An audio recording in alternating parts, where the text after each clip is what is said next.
Indonesia adalah negara Pancasila. Pancasila diajarkan sejak di sekolah, dibacakan di setiap upacara, Pancasila diperingati kelahirannya setiap tahun, digaungkan dengan lagu-lagu. Dibuat organisasi dengan nama Pancasila, dijadikan bahan tayangan TV. Pancasila satu untuk semua. Bahkan, pemerintah punya organisasi resmi bernama Badan Pembinaan Ideologi Pancasila. Begitu kuatnya gaung ideologi Pancasila, seakan harus ada di setiap bagian kehidupan kita. Tapi, bagaimana kalau kami bilang bahwa sebenarnya kita masih jauh dari menjadikan Pancasila sebagai ideologi, karena kita masih melihat ini. Jadi, apa hubungannya persimpangan ini dengan Pancasila?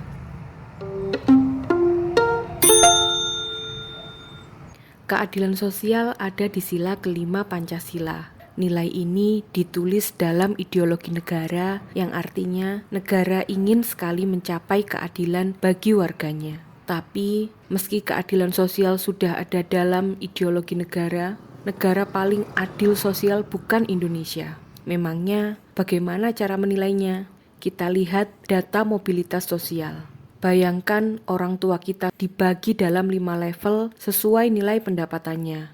Kita juga membagi anak-anaknya ke 5 level juga. Kemudian kita bisa menanyakan berapa anak yang lahir dari orang tua dengan pendapatan terbawah naik menjadi orang terkaya.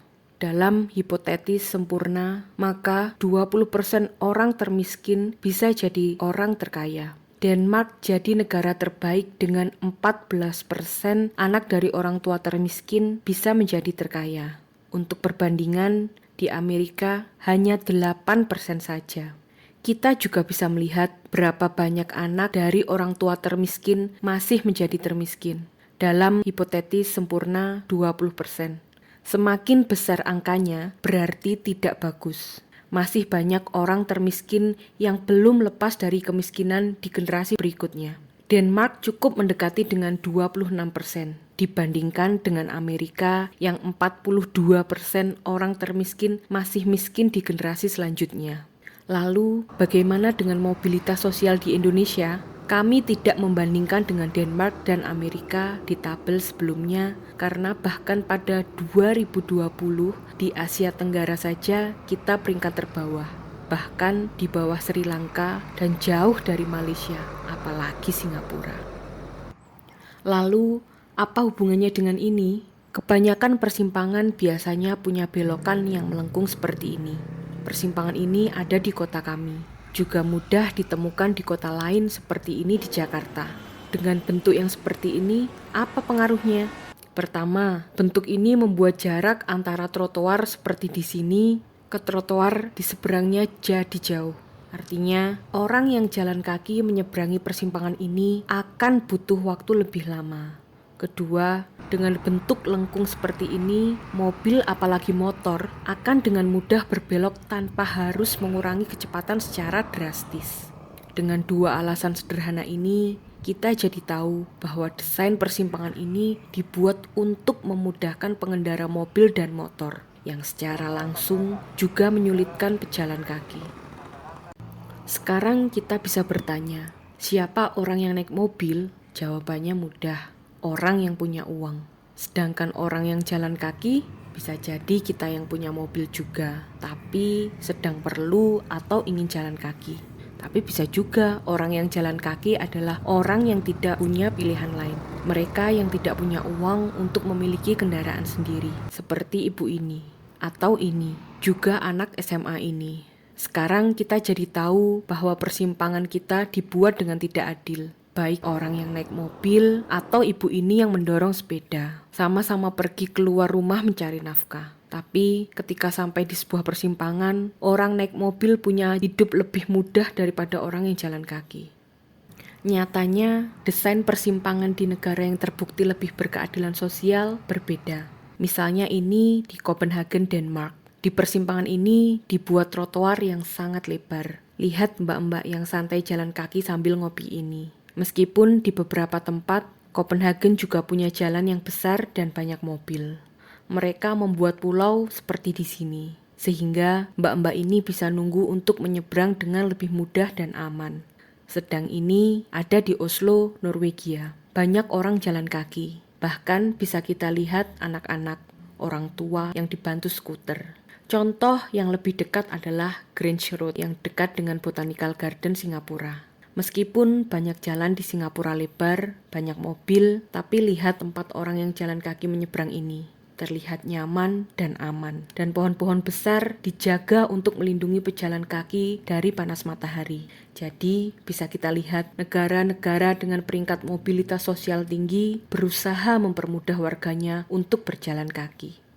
Sedangkan kita masih saja mempertahankan desain persimpangan seperti ini, yang menurut Michael Colville Anderson, desain dari tahun 1950 ini sudah ketinggalan zaman. While we're at it, look at these old school 1950. Dengan desain yang seperti ini, mudah kita temui aspal yang tidak pernah diinjak ban kendaraan bermotor. Lahan ini jadi terbuang sia-sia. Sebagai pejalan kaki, kita tidak bisa menggunakannya. Sedang kendaraan bermotor mendapat ruang yang lebih luas dari kebutuhannya. Apakah ini adil? #arrogance of space. Di negara yang bersalju, orang-orang mengamati dan memposting di media sosial dengan #snakedown. Ketika ada salju terlihat jelas bagian jalan yang dilewati mobil sebenarnya lebih sedikit dibandingkan dengan luas aspal itu sendiri. Bukti ini mereka gunakan untuk melebarkan trotoar atau membuat pulau untuk penyeberang jalan. Mirip seperti desain persimpangan di Belanda. Tentu, jika benar-benar dirubah untuk memudahkan pejalan kaki, baru kita sebut lebih adil, sesuai dengan Pancasila.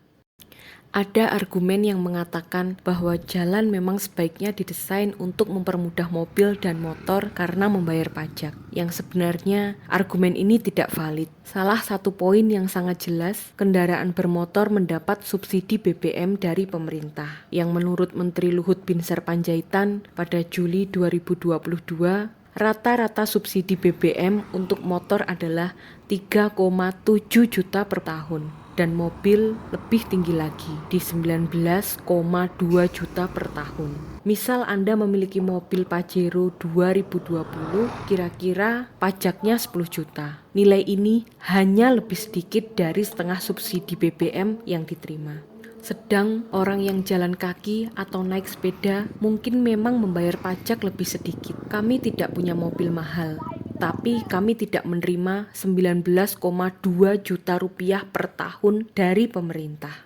Dan pajak bukan satu-satunya persoalan. Denmark sudah serius menghitung biaya penggunaan mobil pribadi yang dibebankan kepada masyarakat dengan menganalisa biaya akibat polusi, perubahan iklim, polusi suara, kemacetan, kerusakan jalan, waktu terbuang, kecelakaan, kesehatan, biaya operasional kendaraan, dan wisata. Penelitian oleh Stefan Gosling dan Andy Choi pada 2015 dengan studi kasus Copenhagen menyimpulkan bahwa tiap kilometer mobil digunakan, masyarakat harus mensubsidi 15 sen euro.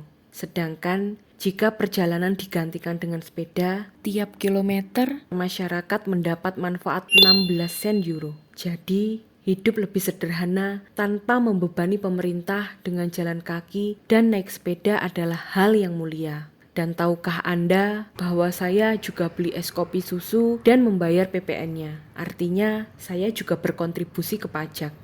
Bisa jadi, subsidi BBM yang Anda nikmati sebagian disubsidi oleh kami pejalan kaki. Kami tahu mobilitas sosial yang adil dipengaruhi banyak faktor penting seperti lapangan pekerjaan, pendidikan, kesehatan, perlindungan pekerja, dan banyak lainnya. Tapi sebuah studi dari Harvard menyatakan bahwa kemudahan transportasi juga faktor penting untuk keluar dari kemiskinan. Tentu dengan mudahnya mencapai banyak tempat, lebih besar peluang untuk mendapatkan pekerjaan atau menjual lebih banyak barang.